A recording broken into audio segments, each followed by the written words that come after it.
our generation right now. We're just consumed by everything. About buying loads of things, spending loads of things. If we're not having the latest iPhone, we don't have best quality pictures. We can't upload them to social media. How are all our peers going to know that we're having the best life? They're not.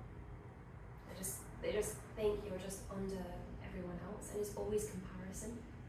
I look at people who are my age, who are more successful, traveling a lot more, and I think, I love to go on holiday 5 times a year. Like, maybe I should earn more so then I can go on holiday 5 times a year. Yeah. So then my ideology of going traveling is compared to how much I earn, because then I need to earn more to travel more so that I can experience everything that I'm seeing other people experience. So it's always that like, I'm not content, I need to get this. I'm not content, I need more, I need more, I need more. And I think that's just because of our generation. But if you go to places like, I don't know, India or anywhere out in Africa, everyone's content. Yeah. Like, people are walking down the street, there's banana trees there, they're just happily picking a banana, eating it, content in life. No one's chasing for anything. Everyone's just happy being. Yeah. And I think as humans, we've lost the being part. We're human beings, but we're just human now. We're not being. Oh, I love this. And I feel like I when I went to Bali, that's probably one of the biggest things that surprised me, that over there, you're not allowed to build higher than the trees. Yeah. So they don't have skyscrapers the way that we have skyscrapers. They don't have things the way that we have things. Yeah. But I've never been to a place where people are so happy. People are so happy. Content. They live in communities. They give to each other, but they're so content. Yeah. Like, they don't care to have all of these things that we work so hard for in the UK. They don't care. Definitely. And I think it's upbringing. A lot of my friends haven't come from a stable environment. Whereas I've come from a loving mum and dad who love each other, even if they don't, show physical affection as much. But my dad works all his life, my mum's worked, and they're happy. We've got a nice house. There's a corner shop around the corner. There's a post office. There's a little surgery. We've got a temple down the road, and it's just nice. You wake up, it's peaceful. My mum will kiss me every day. She'll hug me. That's so tell cute. me, good morning, Binta, how are you? And I'm like, that's so what sweet. I want. That's what means more to me than waking up in an apartment and looking out the window thinking, okay, here's another day. Yeah. Like, I'd rather wake up with someone hugging me, telling me good morning. Like, that's gonna make my morning rather than anything else. So to me, that's success. Like, seeing my parents, what they have, that's success because they've done it. A house, 3 kids, living in a good environment, a good job. They can spend, they go on holiday every year, food on the table. Like, what more is needed than that? But I feel like there might be people listening to this or watching this that, whether they're guys or girls, are wanting to be better because of that comparative environment that we put men and women in which we have the idea of beauty and what that looks like. And then for men, we're asking so much from our men, and not wanting, there's such a high standard for both of these. And really, I guess it's kind of like, what do you say to them who are kind of chasing this never-ending line that keeps on moving? Where you're in a place of like complete contentness. Deuces, I'm happy, guys. I'm good. What do you say to these people who are struggling? Maybe let's start with girls. Let's start with women. I think it's actually applicable to both. I'd say we're just focused on external, and rightfully so. Like, we live in an outward world. You can look at someone and compare yourself to that person, and we can do analytics and data and what have they done in their life to get there, and how can I do that, and how can I make money quick on this pyramid scheme. But we can't do that inwards. We can't roll our eyeballs inside and scan our bodies inside. So the only thing we can do is really work on our internal, because that's what's going to help us. Everything I see around me is just a collection of my own environment and my own thoughts. So if I want to better my external, I have to start with my internal.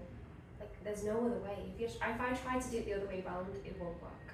I can't fix the outside and expect to be healed inside. I have to be healed inside to fix the outside. And once you see that has been fixed and complete, you feel whole. Like some people just walk down the street and they're just looking at the sky and they're happy because they're just whole people. Yeah. I'm looking at the sky all this. I'm like, this is the most beautiful sky every day. I'm like, Exactly. This is so pretty. And, Exactly. But I know people maybe even know what to do. They may even know like, hey, I need to work on myself, but it's uncomfortable. They don't like being alone. Yeah. They don't like sitting with their feelings. If I mention like, hey, like, wait, do you want to meditate with me? Yeah. They're like, I would rather be in like physical pain than sit on the floor and like close my eyes and be alone with you and have to think about my thoughts and myself. Like, I'd rather go running or run an ultramarathon. Yeah. We don't know. But like, there's so many people that are trying to escape that just being alone. It's distraction. Of course. What do you do when you're bored? You distract yourself. What do you do when you're scared? You think about something that's not going to make you scared. What do you do when you can't sleep? You distract yourself to try and make yourself fall asleep. So it's just constant running away. And when we distract ourselves, we just give ourselves parts of dopamine, like hits of like, okay, that's fine. Like, I procrastinate everything. The amount of emails I just won't send, and I think, why don't I just send them? It's because it's uncomfortable. I don't want to sit down and do the hard work because I can't be arsed. I have done that the whole day today. You asked me when I saw you, how was your day today? And I said, oh, I've done so much work because it's piled up from the whole week. All these emails I could have sent in 5 minutes, I was like, oh, I don't want to do that now. Like, I don't want to do it. So I distract myself. I'll start cooking, I'll start cleaning, I'll start, packing things away to move. But today I had to face that reality of it's all accumulated. No matter how much I ran away from all the responsibilities in the week, it came back to bite me in the ass today because it was like, hey, I'm here, you still have to do this. And that's the same problem that we have. We'll distract ourselves, we'll go running, we'll meet up with friends, we'll go out instead, we'll use social media, we'll, go and feed addictions, things like that. But the reality is it's still there. You still have to face yourself at the end of the day. And if you can't sit alone with yourself for 5 minutes, something's wrong with you. I like that. But it's true. I think, but also, I feel like a lot of people, when you say that, go into defense. Yeah, do you know what I mean? They're course. like, I'm going to bring up the defense while I get here. They're like, I'm too busy. They're like, I can't, like, I haven't started. I don't know where to start. How am I even going to do that? It's too much time for me. And I'm like, if you can't spend 5 minutes meditating, it can be a guided meditation. It doesn't have to be you just sat alone. If you can't spend 5 minutes of your entire day doing a guided meditation, something is mentally wrong with you because you spend more time on social media. You've spent more time just, making yourself some food. You've probably spent more time deliberating whether you should get out of bed or not. When the first thing you could have done, switch your alarm off and done a guided meditation. That simple. Like, if you're not going to spend 5 minutes on your internal self, but you spend the entire day externally, what's the point? Like, I see people at the gym who will say they go to the gym every day. Like, yo, I'm such a gym head. I'll go every day. I'll work out arms one day, legs one day. I'm like, cool. What do you do for your inner self? Oh, I'm busy and stuff. But you have 2 hours to go to the gym to build muscle, but you don't have 5 minutes to help your brain.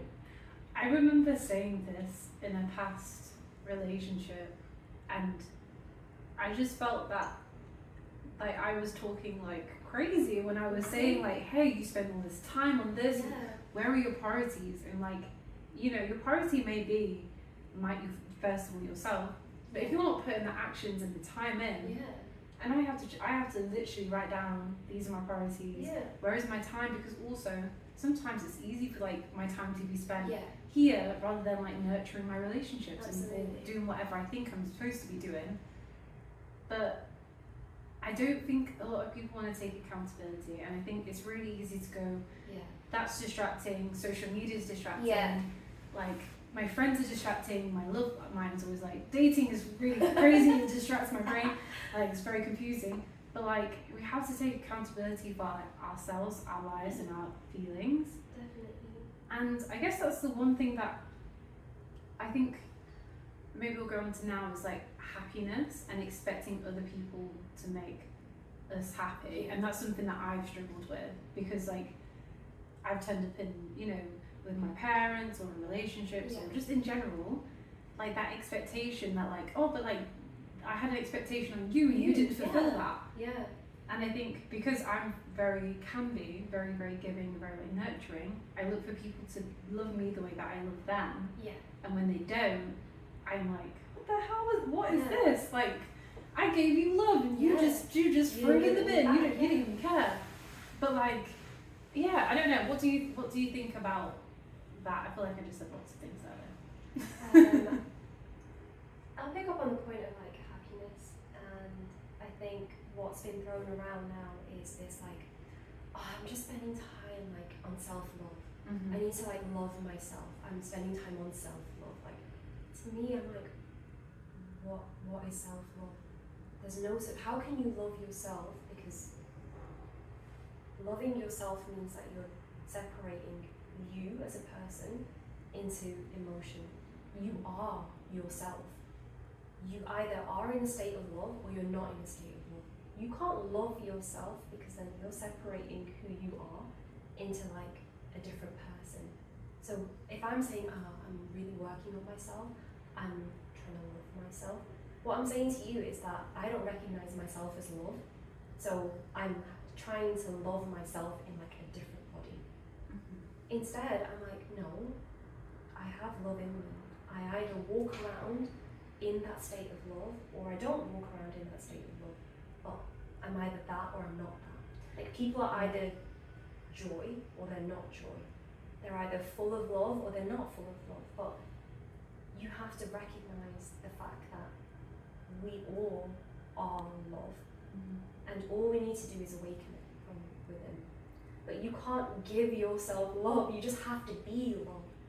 Yeah, and I remember that somebody said, you know, that's a choice. To be unhappy is a choice. Yeah, you're making it yourself. I always think of it as completely. like a ball of you. If you're trying to throw shade at me and you're like, I don't like this, or I don't like this, or I don't like, and it's really negative, I have the choice to catch your negativity or I can let it go. Absolutely.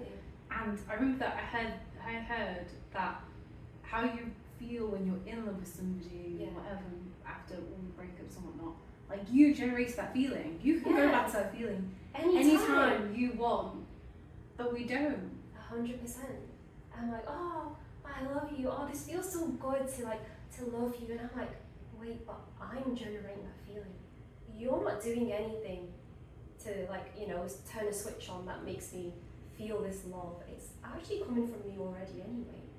So why is it that I can't feel that state all the time without you?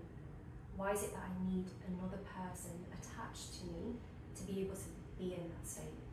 And that's what we think happiness is. Like, this person puts me into that state of love, therefore they make me happy. When in reality, I'm already happy. You're just adding on to a bonus. You're just there receiving it. Yeah, and I think that I wish I understood that many years ago, that nobody can make you happy except for yourself. And that's such like a simple thing to say. Yeah. But I feel like people can go years, go into their 60s or their 70s, having these expectations on other people and being really upset and disappointed. Yeah. And not that like one sentence of like, nobody can give that to you. Like, you're the only person that can give that to you. 100%. My sister always says to me, every time I talk to her and I'm like, I'm just feeling like this or whatever, she's like, oh, pity party. She's like, here we come. She was like, change the way you think. Mm-hmm. Like, there's no such thing as something being negative or positive. We put that on it. You know, I can say, oh, I hate the cold. But that's just me being negative. The cold is actually just as it is, but it's me giving it a negative connotation. Hey, we live in a rainy place, so I'm the worst. I leave the house and I'm like, why? But no, it is really important. And I think it's such an easy thing to do. It's easy, like, ever since I've been writing the workshop and like thinking about complaining and criticizing or gossiping, I now catch myself doing it more. Yeah. And then I say something and I'm like, that was just so unnecessary. We didn't need that. Did it add any value to anything? No. Now, like, I'm down here, and it's just like it's really hard. And really sometimes you put yourself into that low frequency and you just have a shit day. Mm-hmm. Like if I wake up and I'm just thinking negative thoughts, or like I'm like, oh, I feel shit today, I'm doing my own pity party, the rest of my day will be horrendous. I'll have so many more emails. It'll be darker, it'll be colder, I would have forgotten to, put the washing on or something. I'll be like, and the more frustrated I become with myself, the more I just feel in this state of like low frequency. I feel shit, everything feels shit, I hate people, I hate interacting with someone. Then I'm projecting my own insecurities and hate onto other people and make them feel bad for no reason.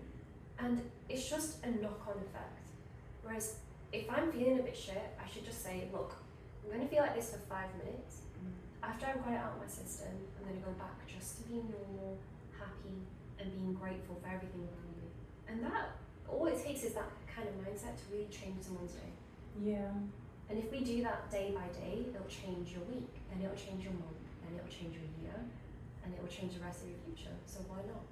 Oh, I love this. I guess the one question when I was thinking about doing this with you was, what, like, you're somebody who like turns up so much love, so knows who they are, but like, I don't know if there's ever been anything that you've ever gone through that has really like changed you as a person, or like something that has molded you to be this way. Like, I know you've had your childhood, Yeah. but has it been plain sailing to Gem to this moment? I don't know. Maybe it has been. I want to say no, but I can't think of anything that's like stood out in my life where I'm like, this changed me into this person. I think I've just really been okay with trying anything and everything. I went through a lot of phases, I wanted to do art, I wanted to do photography, I wanted to travel a lot, I wanted to move to Spain twice, and I did that. I wanted to be a DJ at one point. I wanted to skateboard. You wanted to be a DJ? Then I was like, no, I'm too girly for this. And then I went into like girl mode. And I went through so many things, and my parents were so open to being like, okay, like, do it, but keep your values, your morals, and all the things that you hold important, keep them at the forefront of your mind, and everything will be okay. And that is true. Like, wherever I went, I took my parents' name with me in terms of like respecting myself, being safe. Like, I always had my faith at the forefront of everything I ever did. And that kept me on a really good ground, because I was constantly connecting to something which could never like love me back. Like, I love God, but God is never like, hey, I love you. Hey, how are you doing today? But I just feel it inside. And maybe it's just me feeling that level of love and projecting it out every day. But faith has given me that like little push that, oh, there is this kind of love. And even if I'm having the worst day, I can still just turn to faith, and it makes me feel love again. Because I'm like, how can I be angry at God? Like, he hasn't done anything, or she hasn't done anything, or the energy hasn't done anything. But I'm like, okay, I kind of believe that this is going to keep me grounded, connected, and give me a fulfilling life. And that's what I do. Don't get me wrong, I get mad all the time. I complain all the time. You always say you never hear me complain, but trust me, I complain. I go through things where I'm like, I don't want to go through this, but I'm like, you know what? It's in the hands of a higher power. And that, even if that's true or not, that kind of gives me peace. Because I'm like, even if it's not true, if I say it, it's in the hands of a higher power. I kind of detach myself from the outcome, because I'm like, hey, I've got nothing to do with this now. Yeah, because you're going, this may be for my greater good or not. And that's the difference that I've noticed between my friends who have a lot of faith or go to church and believe in God, compared to my friends that don't. And I guess I'm somewhere like, I don't know, I think I probably lean into like, I have a lot more faith in that, a lot more faith now than I did before. But like having that community and kind of letting go, and having more of like I can only control the things I can control. I can't control this. It's just not for me to decide. I'm not going to worry about it. I always think about in engineering, when people are really, really confident, doesn't necessarily mean that like they are the best engineers, but they're confident. They've gone into that room and they're like, I can do this. I can talk, here's my presentation, hire me. And they get promoted, like, not all of them, but like they do really, really well because they have so much confidence. Yeah. Because they believe in it. They're turning up, so they get that. Doesn't mean that that's right. And I kind of think about that when it comes to faith, because it's like, hey, I have the confidence, so I'm going to show the world, like, I'm protected, this is going to be my great good. And it doesn't mean that it always goes swimmingly. Mm-hmm. It's not always successful, but even when things fail, you don't beat yourself up about it, because you're like, no, this is the plan all along. Like, this was always the plan of the universe, that, you know, I was going to get here, but, you know, it didn't turn out okay. And for some reason, that gives people peace to be like, oh, you know, it wasn't my decision. I didn't make the mistakes. I didn't fail. It was already intended that I was going to fail, so fine. I'm happy with that. Whereas if we're just going at it alone without that idea, then we put so much pressure. I made the mistakes. I failed. I should have done this. I could have had a different outcome. What if I did this? I could have changed that outcome. But all we do is just overthink.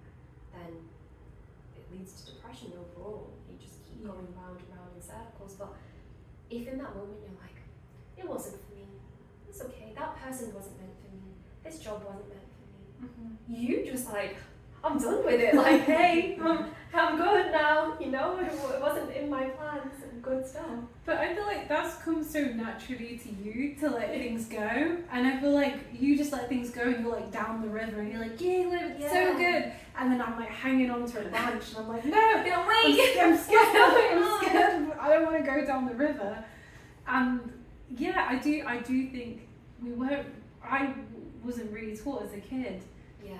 Or maybe like the things that have happened to me and like having to move a lot and, you know, things that I've been through and that instability has made me kind of sometimes grasp onto things. Absolutely. And then you're like, I don't want to let this go. But actually, like it's just fear, isn't it? Yeah. I think I've got two older sisters. My eldest sister's very logical. And she's very much like, you know, she takes calculated steps because she's like, no, this will lead to this. So I want to make sure I do the right outcome. Which is amazing, you know, she's got far in her career, she's a wonderful person, really, really successful. But she's scared, she's like you, she's like, okay, I need to hold on to this branch, I can't let go. What happens if I let go? It's unknown territory. Whereas I'm like, hey, I'm going to go to Paris tomorrow on a flight, I don't really know what I'm going to do there, I'll just kind of walk around, whatever happens, happens. And she's like, how do you do that? How do you switch your mind off from all the logical decisions? Like, how do you know what you're going to do when you get there? What if something goes wrong? And I'm like, so what if it does? Even if I'm logical and careful, if something's going to go wrong, it's going to go wrong. Yeah, and I think really what I found, I think one of my biggest things was like more friendship based. And in the last couple of years, I let go of a lot of friendships I've had for a long period of time. Yeah. And I'm really careful with my energy. After meeting you, I need to protect my energy and be better at that. But I was really like hanging on to some of these friendships that I'd not necessarily even outgrown. We were just very different people. Yeah. Like, you know, they like this, I like that. It just wasn't working. But if I didn't let go of those friendships, I don't think we'd be friends right now. I don't think I'd have any of the friends that I have now, because it's allowed more space in my life for people who are more similar to me, rather than like hanging on to other things. And I think, it's really hard. I personally think it's hard. I think even with friendships or with anything in life, if it no longer serves you purpose, you just cut it out. You said something to me one time, and it was what did I say? It was about what did I say? It was about protecting your energy, and I think it was when I was going through like a friendship issue or whatever, and I was like, Jam, like you're always so happy, like how do you do this? And like you're like, Liv, you have to protect your energy from like people who will just keep taking, or these negative people, like, and it was something about like the way what you said to me in that conversation that I was like, no, I have to take ownership and I have to actually put boundaries in, and I have to let go. I have to let go of these friendships, because I was like, it's not right. It's not really healthy. It's got really like quite toxic, and I'm trying to like hang on, and it's just it's not serving. I always think if I hang around with someone and I feel drained after being with that person, even if it's for an hour or 10 minutes, then I'm like, I shouldn't feel drained. I should feel like, oh, that was so nice. Oh, I can't wait to see them again. Yeah. But if I was like, that was a lot to handle this time, like, they were talking about some heavy things, I feel tired, I feel like I need a break away from them, then I'm like, this person no longer brings me joy. They just drain me. They just take away a bit of my energy. Like, I need to cut them out because the universe is standing there with like, hey, I'm ready to send you more people. I'm ready to send you more opportunities. Hey, you're gonna go traveling, but if there's no space within you for those new things, the universe is like, okay, we'll just hold on until you've made those changes. And a lot of people will just wait. They'll go through their whole life being like, oh yeah, I'm only friends with this person because I've known them since school. So what? And goodbye. You know, you went to school. Do you want to go back to school? No. Right. So cut them out and move on. I do think we celebrate, like, even in like friendships, relationships, all of those, how long people have known each other for, how long they've been married for. Like, I've been dating this person if I've been dating this person for 5 years, and like, wow, they look so good. Congratulations. You could have a relationship with somebody for 5 years, friendship or whatever, and it not be the quality of a friendship that you've had for a year. I've met you for what, 2 years now we've known each other? Yeah, that's crazy. You mean more to me than some of my friends I've known for 10 years. You're gonna get some like unfollow, like gonna block Jem after this. I see her with her new friend.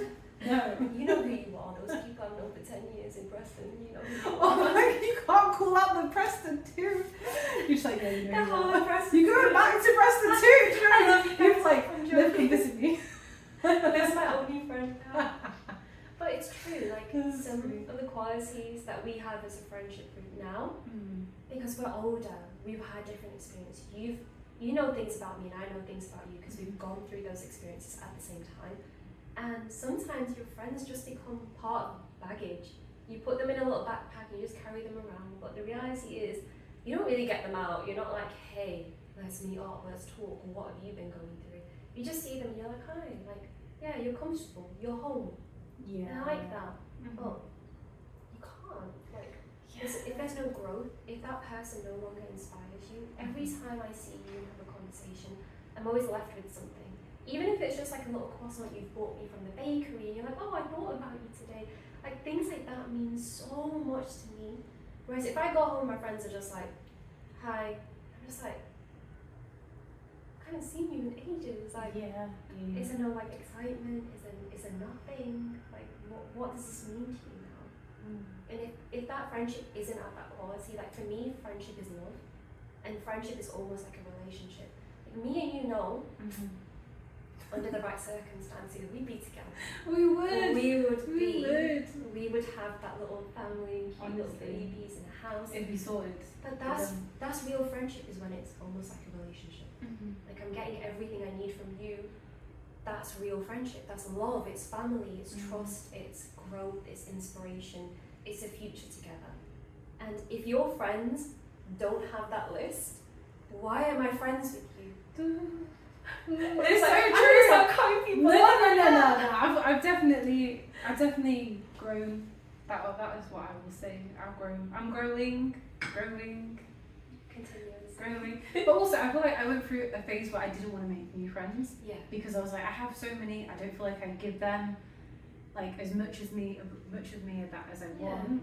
So I don't want to make new friends, and I'm trying to let go of that and be like, actually, it's okay to meet new people, and like, because I'm a different version now too of myself. So I don't know. It is so interesting just thinking about letting go of friendships. I think when you're younger, you don't necessarily keep the same friendship group as you get older. But now, when we're at this beautiful ripe age, the friendships we make now are family. Like, so the friends I have now are going to be my friends for the rest of my life. Like, when I have my children will be calling them uncle and auntie. Like, that's the type of friendships I nurture now. Yeah. So I know that I'm not just going to be friends with people for a surface level. If you don't bring me joy, if I don't see you in my future, then I don't want to be friends with you. And I think that's it. I remember when I was going through a bad time with my old housemate, and I messaged you and Nev, and you guys just turned up for me, like so much, and I was like, I was in such like a bad place as well, but you guys didn't ask any questions. You were just like, hey, how can we be there to live? And you just didn't have to. You know, but a lot of people do stuff if it's convenient to them. It wasn't convenient for you guys to like let me come stay, like come to your house at like 1 a.m, whatever it was. But you guys went above and beyond. And I feel like a lot of people may want that, but they wouldn't do that back. But they wouldn't actually put that energy out there. Like, hey, no, if you need me, if you're going through something, call my phone. Yeah, that's what I mean. It's like a relationship. I invest love into you. I need you to invest love back, or I'm going to break up with you. Like, it's that simple. And that's how friendship should be. I'm loving you. Are you loving me back? If you're not loving me back, I'm breaking up with you. Have you ever broke up with a friend? I know who you are. You know. I don't know why I'm laughing. It's such an evil laugh. I was like, ha ha ha. But it's true. I just, evil laugh. We just got together. Yes. Like normal, but I realised like this person no longer brings me joy. When we're together, it's just surface level things. We're just gossiping about other people.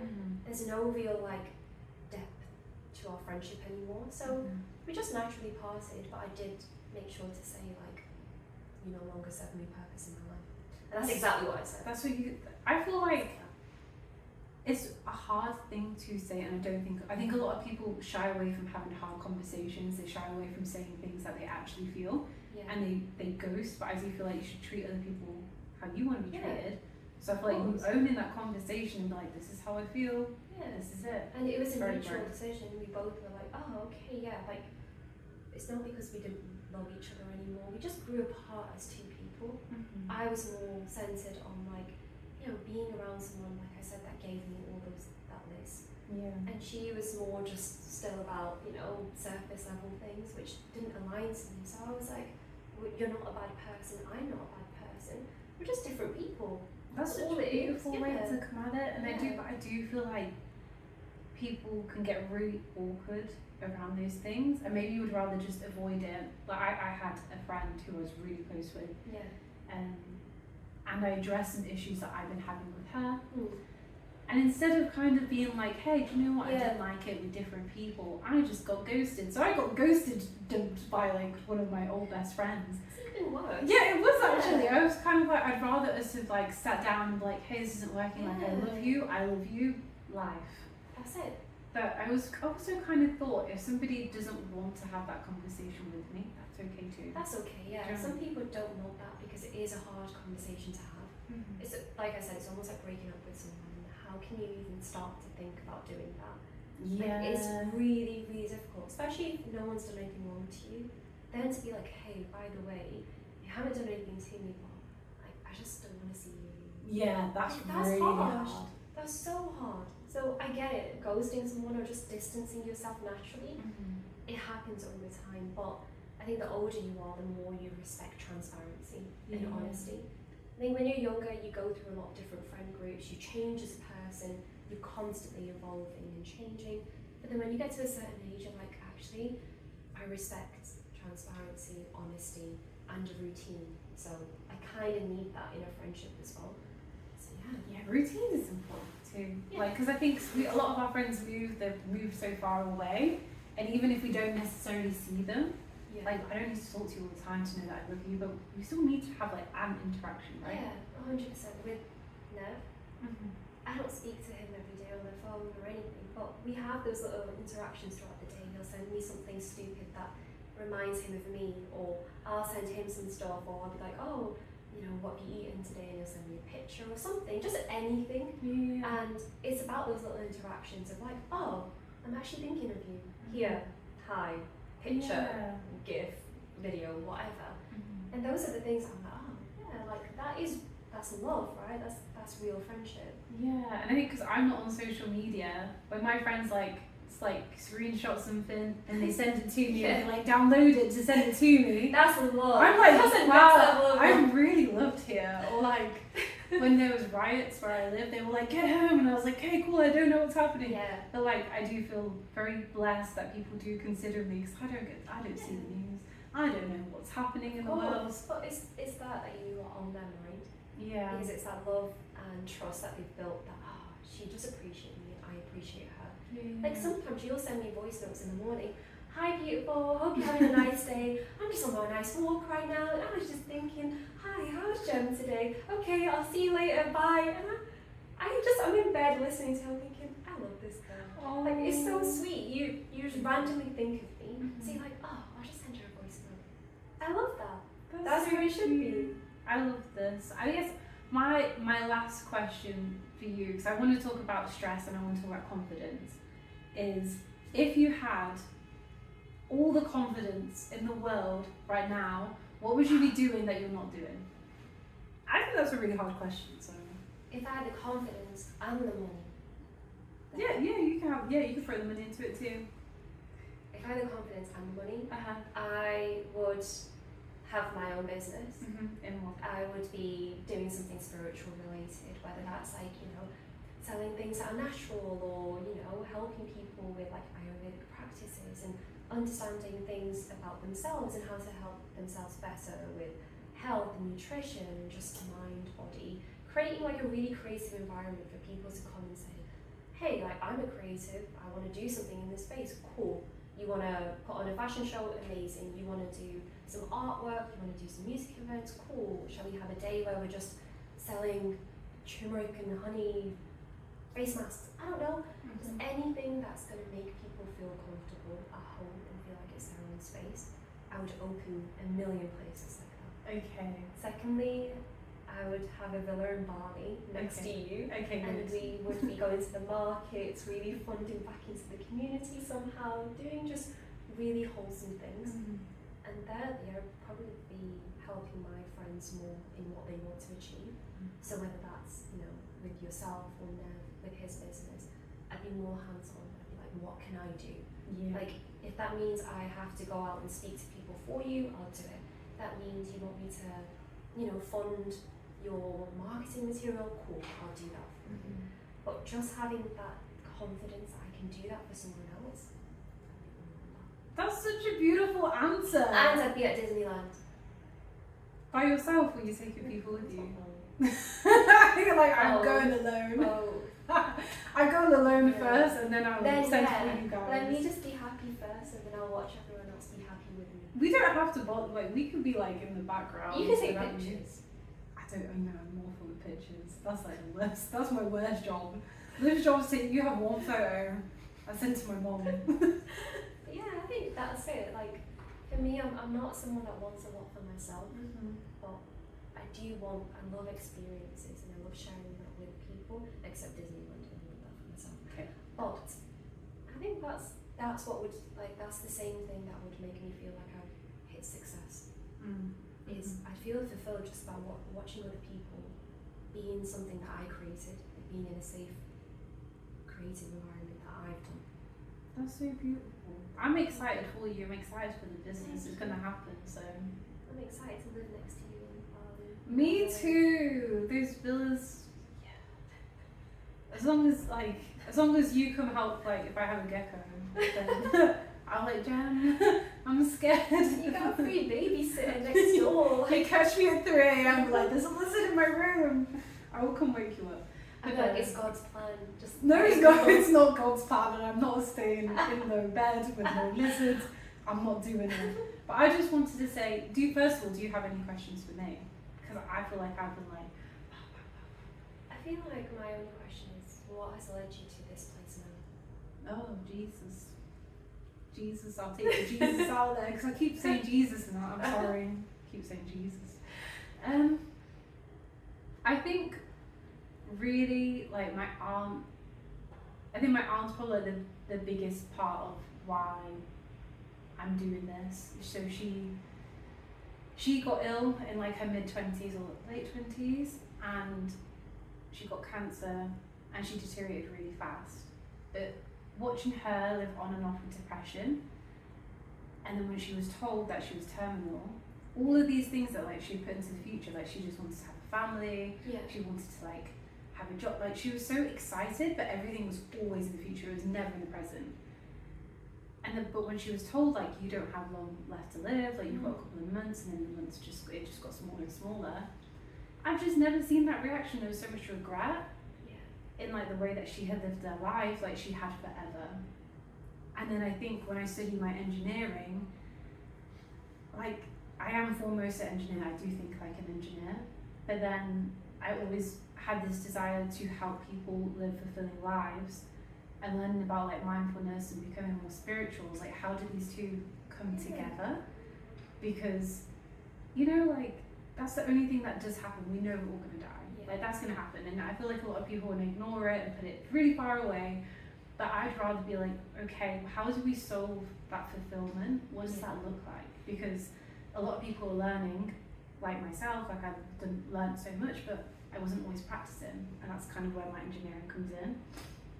And I do think that losing my aunt in my early 20s, well, in her early 20s, sorry, or late 20s, but also the romantic relationships that I've been through, and all the unconscious stuff that I've had to work on that somebody could have told me about, and now there's so much stuff about it on the internet that wasn't there when I was younger.